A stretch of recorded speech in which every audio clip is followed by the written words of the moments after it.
Okay, now talking about being an independent learner, let's get into a bit more detail about what that actually means.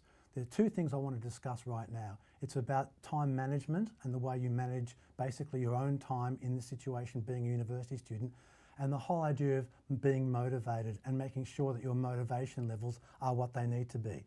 There are two really important things you have to know about. First is that time management becomes a very important issue.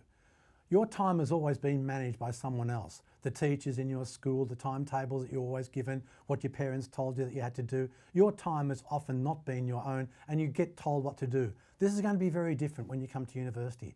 Time is something that you manage. Time is something that you've got to be in control of. It's a really serious issue. So how does that translate to your everyday work? Well, let's come down to some basics.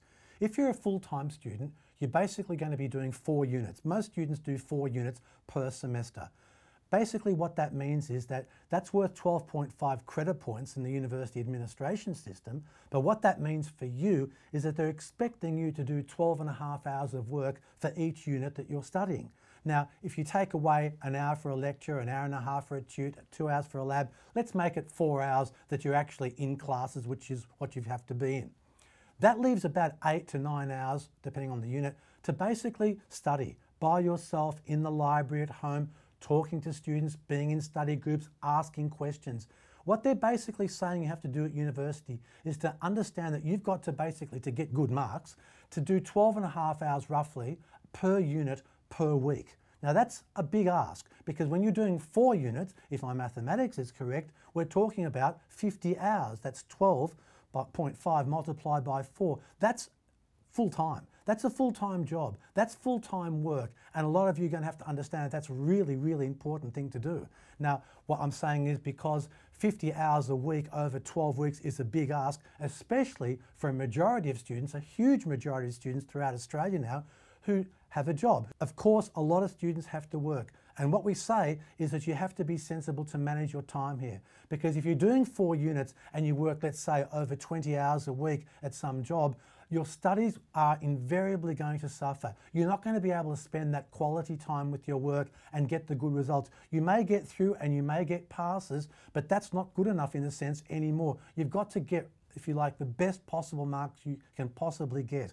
And that means making sure that if you're going to do 4 units, you have the time to do that. Because if you're going to work 20 hours, let's be frank about this, we're talking about a 70-hour week. If you're doing 4 units, 70 hours a week, you're going to be exhausted, you're going to often miss a class, you're going to often be a bit sick because, you know, you're going to get your autoimmune system maybe breaking down a bit. You're going to find it difficult to keep going for the 12 weeks because 70 plus hours a week is exhausting for any human being. What I'm saying here is that you have to know this before you start and plan very carefully how you're going to manage your time. And I'm suggesting that if you need to work 20 plus hours, 15 plus hours a week, maybe you don't do 4 units. You're allowed to do 3 units, 2 units, you can even do 1 unit if you need to work for a longer period of time to make the money that you need to live. So be sensible, you're the boss, you schedule your own program, your own timetable, because time management is your business. No one else is going to ask you, no one else in a sense is going to care. You're the one who has to make this decision, so make it very carefully. This leads me on to the issue about being motivated. Again, at schools, in so many schools, the teachers, your parents, the whole culture of these places basically made certain that they were on your back and you were basically motivated by others. That's going to completely change now. You're going to have to be self-motivated, self-disciplined in the way that you organise things. And by motivation, I mean you have to set your own goals. Now, the goals that we're talking about can be short, medium or long-term goals. And you've got to have them, and I'm suggesting that if you don't have these goals, you can drift away. You can start getting stale. You can start not thinking about what it is that you're doing here and, in a sense, start to drift. A lot of students experience this, and it actually means that they either drop out or get very poor marks. What I'm saying here is that I think every week you should know what you're basically doing. Let's take this from the beginning. For a long-term goal, what I'm saying is you should have some idea of where you want to be in, let's say, 5 years' time. Where do you want to finish what do you want to do when you finish this degree? What do you want to have as a job, as a career? Now, if you don't have to have an exact idea all the way through, but at least you should have some idea of where this degree is going to take you. So a long-term goal, 5 years, 5+ years, is very important to have. Then you have your medium goal. Where do you want to be at the end of this semester? What do you want to have achieved by the end of the semester or by the end of the year? Hopefully it means that you want to pass all your subjects with the highest possible marks and meet a lot of people and really enjoy what is it you're doing. But you have to actually set goals here. You have to set a sort of an understanding that this is how you're going to get to these goals and achieve these goals. And that comes back to your short-term goals. And with short-term goals, what I'm suggesting is that maybe every Sunday night, before the new week starts, you set out a series of objectives of what you want to have finished by, let's say, Friday night. And tick these off as you go through the week.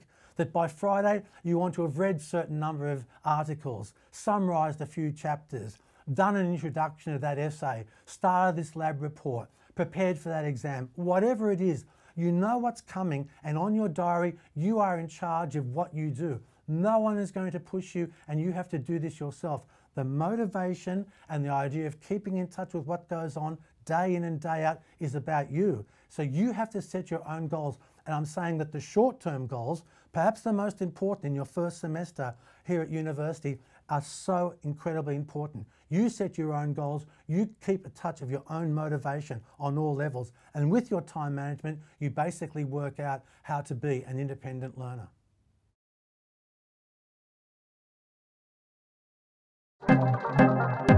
This has been a Swinburne production.